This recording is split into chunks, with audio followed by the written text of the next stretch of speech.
Assalamualaikum Ustaz. Waalaikumsalam warahmatullahi wabarakatuh. Ustaz, saya dengar tadi datang dari Palembang Ya, dan siang tadi udah ketemu dengan ARS Habib Rizik Syihab. Rizik Syihab. Alhamdulillah Pak Kani. Di- Di Megamendung. Jadi sepertinya Ustaz ke Jakarta kali ini memang karena ARS datang ke Jakarta atau pulang kampung. Satu sisi memang kebahagiaan saya, karena selama ini setiap saya ceramah kemana-mana jamaah bertanya kapan Habib Rizik pulang.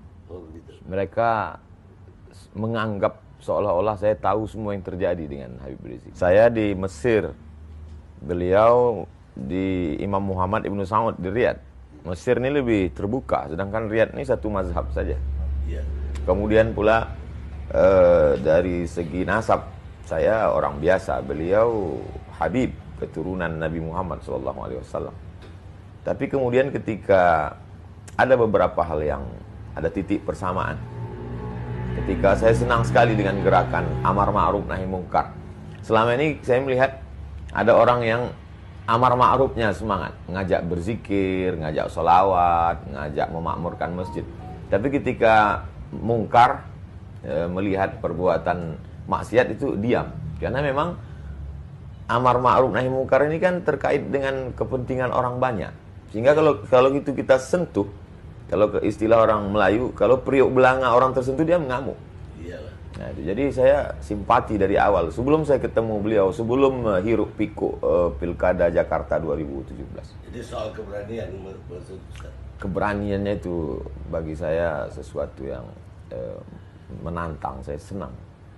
Apa fenomena dengan dia balik sekarang ini setelah sekian lama mengungsi lah ke Saudi Arabia?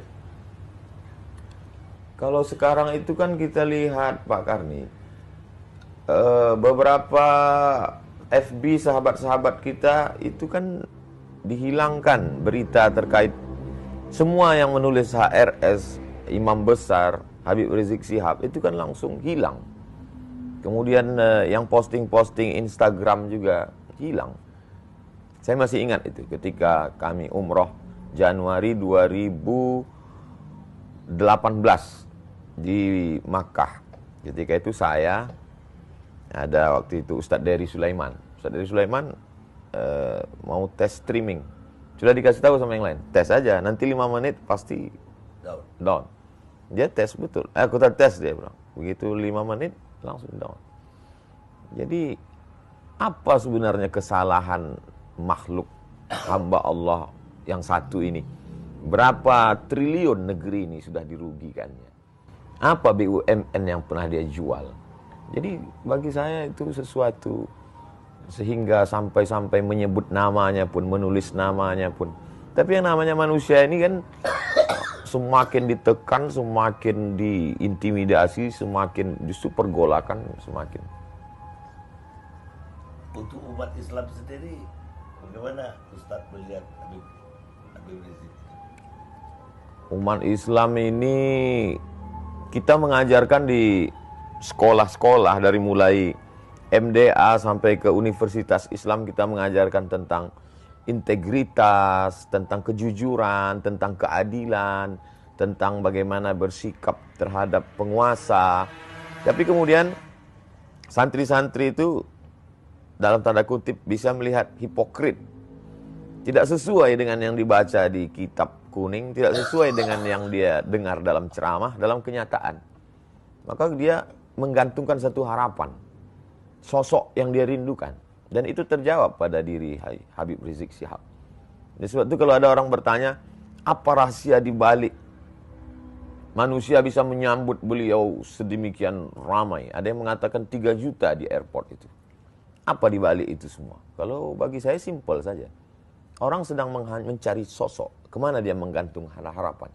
Ketika dia lihat sosok itu, hatinya sudah terpaut. Kalau sudah cinta, apapun dia lakukan.